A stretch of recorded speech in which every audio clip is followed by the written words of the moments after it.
Hey guys, Laurel here, giving you my version of a story I would share with the kids this upcoming night if I was there to be talking about baptism. When I was envisioning you guys setting up this story, you'd do something like just sit the kids down and say, hey guys, story time. Just want to share a little bit of a story about my life and how I've encountered God reaching out to me, especially through his love in baptism.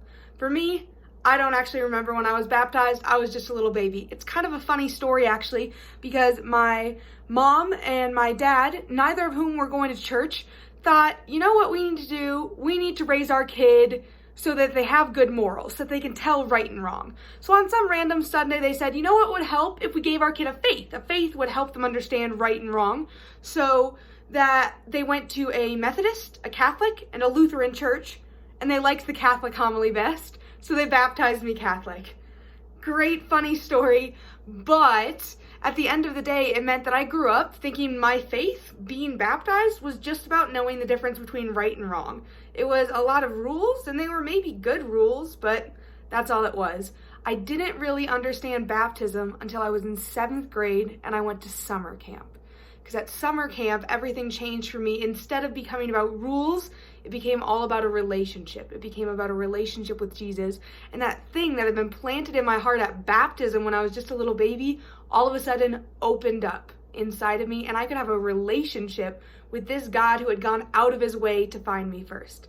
At summer camp, here's what happened. I was in a pretty tough place at the time. I was having a lot of issues with my friends. Both of my grandpas actually died in the same 2 weeks, and I was a sad kid. I was pulled out of school for a while because of that. We were at their funerals. We were with family for a lot of that time. And so I got back, and my relationships with my friends just weren't the same. And I figured, you know what's going to fix it all? It's going to fix it all if I go to summer camp and I reconnect with my friends there. I knew a lot of the girls in my grade went to this summer camp called Camp Survive. So I begged my mom. I asked her if I could go, and she said yes. So she packed me off, sent me off to summer camp, and I realized shortly after arriving, it wasn't the summer camp I thought it would be. I was expecting adventure, outdoors, maybe just hanging out by the fire, and instead, it was Jesus camp. And thank goodness it was, because at Jesus camp, I was separated from all of my friends. All of them got to be in a group together, and I was in a group with no one else. So I figured, gosh, least awkward thing I can do is at least listen to all of these all of the talks, everything that they were saying about Jesus, so that I didn't sound like an idiot when I got to the small group, like I kind of knew what was going on. And I kind of ran through the motions of that until the last night, the very last night of camp. I got myself away from my group and found my friend's group, and I sat in the middle of my friend's group, and I tried to convince myself that that was it, that was what I really wanted. All I wanted was to be in the middle of all of these girls who I wanted to be my friends. But God had a better plan. God had a different plan, because at that moment, a priest got up and he started talking, and he said, actually, guys, something's incredible is about to happen. Someone is coming here tonight who's cooler than anyone you've ever met before. And he's coming here because he wants to talk to you. In fact, God is coming here tonight because he wants to get to know you. The creator of the stars wants to come and chat with little you. And you're invited to come forward and talk to him too. In fact, I want to invite every one of you, he said, to come forward to touch the cloth on the altar on which our God is about to be placed. And when you do that, know that you are giving your whole life to Jesus, and he is giving his whole self to you. What happened, guys, is he walked in with the Eucharist and the monstrance, like a lot of you have experienced at school. He brought Jesus forward and placed him on top of the altar, and I knew in that moment that I had to get up and I had to go do it.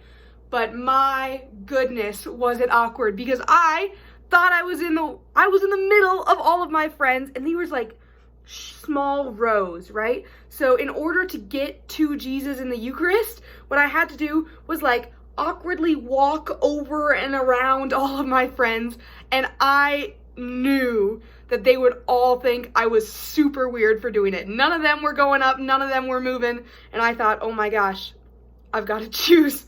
I can't believe now's the moment, but now, little 12-year-old Laurel, this is the moment I have to choose. Is God going to be the most important thing in my life, or are my friends going to be the most important thing in my life?